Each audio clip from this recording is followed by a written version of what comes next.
La gifle du Mali, elle va à la pensée libérale interventionniste, teigneuse et belliqueuse de la France, celle qui ne drague que le dictateur africain et son potentiel militaire.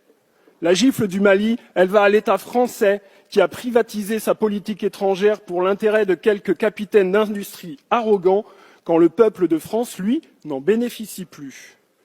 La gifle du Mali est également destinée à notre système médiatico-politique. Ministres et parlementaires godillots, plateaux de France 24, RFI ou de la chaîne parlementaire célèbrent dans une connivence coupable leurs mensonges pour nous expliquer que certains troisièmes mandats sont bons, d'autres pas. Certains putschistes défendent la liberté aux côtés de la France et d'autres pas. La com pour seule boussole. Les réseaux sociaux ont balayé la propagande française cachée derrière ce marketing ridicule du pays des droits de l'homme et de la démocratie, quand nous sommes en réalité le troisième pays le plus gros vendeur d'engins de la mort de la planète. La gifle du Mali, c'est le réveil d'une conscience nationale malheureusement cimentée par ce sentiment anti-français que vous avez continué de laisser prospérer. Être continuateur de l'erreur, c'est commettre l'erreur en l'aggravant. La gifle du Mali, c'est le signal donné à tous les autres pour en faire de même. Tchad, Niger, Burkina, Mauritanie, Sénégal, Cameroun, Côte d'Ivoire, Gabon, Congo viendront à leur tour. Mais pourra-t-on leur donner tort?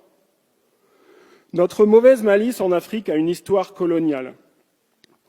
Notre mauvaise malice en Afrique a une histoire prédatrice et aussi clientéliste. Un seul exemple. En 1953, Sylvanus Olympio, président du Togo, lequel avait eu l'audace de déclarer à l'AFP « Je vais faire mon possible pour que mon pays se passe de la France », est assassiné. Et depuis, la France exerce une pression violente, ultra-violente et constante sur le Togo, toujours dans le camp du dictateur, toujours avec l'oppresseur, toujours contre le peuple togolais. Rien d'étonnant à cela. Plus la France s'adresse à un petit pays, plus sa prédation est immense.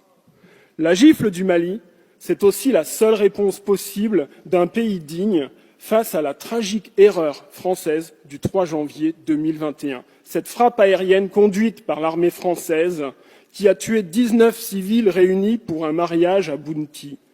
Ce sont les enquêteurs de la MINUSMA et de la police scientifique des Nations Unies, après de minutieuses investigations, qui affirment cela. C'est pas moi. Monsieur le Premier ministre, comment caractériseriez-vous une puissance étrangère qui vient abattre sur notre territoire 19 civils français par erreur? Rien ne sera plus jamais possible avec le Mali et au Sahel sans excuse officielle de la France ni réparation sur ce sujet, même si nous y avons commis l'irréparable. À l'heure où le bruit des bottes gronde du côté de la Russie, comment penser les défis de demain sans l'Afrique depuis ce petit pays qu'est devenu la France? Monsieur le Premier ministre, je veux vous dire que les citoyens de tous ces pays d'Afrique ou des diasporas qui sont en France, bien qu'ils aiment la France, voient en elle la grenouille qui se veut faire aussi grosse que le bœuf. Et je m'interroge